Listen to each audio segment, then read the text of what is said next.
Bagaimana mungkin kami sampai bisa tinggal di London selama 2 bulan, sesudah tinggal di Oslo, Norwegia selama 5 minggu, masih banyak lagi petualangan menanti.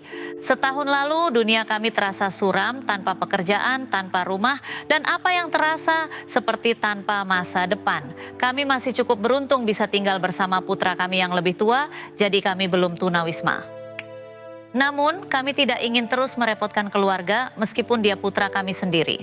2 tahun sebelumnya, aku dan suamiku begitu senang sesudah menjual rumah kami dan pindah dari San Diego ke Manhattan. Kami memiliki putra lain yang tinggal di Brooklyn, ada pekerjaan yang menanti kami, dan kami sangat menyukai New York City. Kami nyaris tidak tahu betapa hal itu akan menjadi malapetaka bagi kami, baik secara finansial maupun mental. Pekerjaan itu ternyata tidak berjalan dengan baik, sedangkan apartemen yang kami sewa ternyata jauh terlampau mahal bagi kami. Jadi 1,5 tahun kemudian, kami kembali ke California tanpa uang dan pekerjaan, serta merasa sangat tertekan. Sesudah mencari pekerjaan selama berbulan-bulan dan tidak menemukannya, aku memutuskan perlu mencari pekerjaan yang tidak begitu khas, seperti bekerja lepas atau berdasarkan kontrak. Saat memikirkan hal itu, tampaknya sudah saatnya aku bertanya kepada diri sendiri, apa yang benar-benar ingin kulakukan kalau aku mampu melakukannya? Bepergian merupakan hasratku, jadi hal pertama yang timbul di benakku adalah menjadi penulis perjalanan. Tapi bagaimana mungkin aku mampu bersaing dengan semua penulis perjalanan yang sudah diakui dalam industri itu? Selain itu, sebagai penulis perjalanan aku harus menggunakan telepon untuk menghubungi seseorang. Aku mengidap fobia telepon. Agar berhasil mencapai gagasan tadi, aku harus bisa mengatasi fobiaku. Aku mengawali karier baruku sebagai penulis perjalanan tidak jauh dari rumahku. Artikel pertama yang kujual pada sebuah penerbit majalah berbicara tentang kota-kota semasa demam emas di California dekat tempat tinggalku. Sesudah itu keadaan sepertinya membaik. Kami memang ingin bepergian dan masih mampu membeli tiket pesawat, namun tidak memiliki cukup dana untuk menginap di hotel. Kami pun mulai mencari peluang hidup alternatif seperti posisi sebagai pengasuh. Ketika itulah kami menemukan dunia pengasuhan. Pekerjaan pertama kami sebagai pengasuh selama hampir sebulan terjadi di kota kecil Coloma di California. Disinilah demam emas California dimulai di Sutter's Mill. Kami sangat beruntung karena pemilik rumah sedang mencari seseorang yang mempunyai pengalaman dengan anjing border collie, dan kamilah orang-orangnya. Apakah yang harus kami lakukan untuk memperoleh tugas pertama ini? Bicara dengan si pemilik rumah lewat telepon. Ketika teleponku berbunyi, aku memaksa diri mengangkatnya. Sarah ternyata sangat baik, dan di akhir pembicaraan kami dia berkata bahwa dia akan senang sekali bila kami datang untuk mengasuh Tessa, anjingnya. Setelah mengerjakan sejumlah tugas rumah tangga, mulai dari San Diego, California sampai Portland, Oregon, kami pun mulai mencari pekerjaan mengurus rumah di negara-negara lain.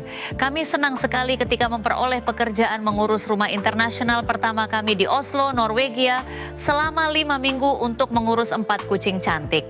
Sementara menulis kisah ini, kami sudah berada di London selama sebulan dan masih akan tinggal selama 1 bulan lagi.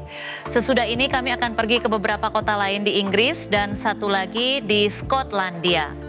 Pasangan di Oslo yang kucing-kucingnya kami urus itu meminta kami datang lagi selama 2 minggu pada bulan Juli. Bukan untuk mengurus kucing-kucing mereka, melainkan sebagai teman.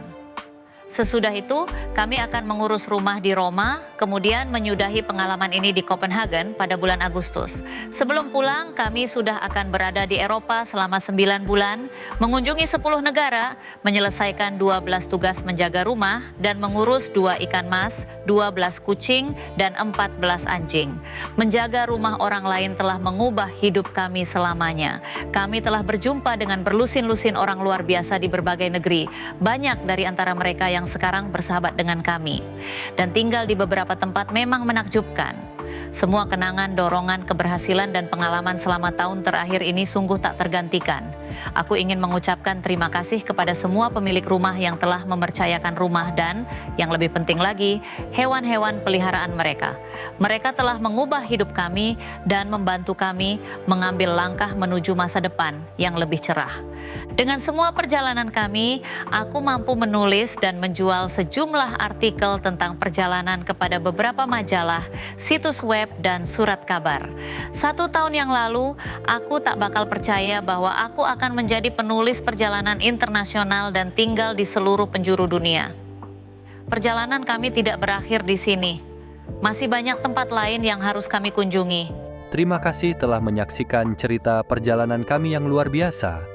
Dari San Diego hingga Oslo dan sekarang London, kami telah menemukan bahwa kekayaan sejati bukanlah tentang uang, tapi tentang pengalaman dan pertemuan yang tak terlupakan.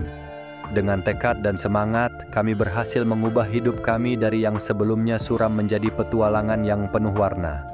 Dan ini baru awal dari perjalanan kami. Jangan lupa untuk subscribe dan ikuti cerita menakjubkan lainnya di seluruh dunia. Sampai jumpa di video berikutnya dan ingatlah, impianmu adalah kemungkinan yang tak terbatas.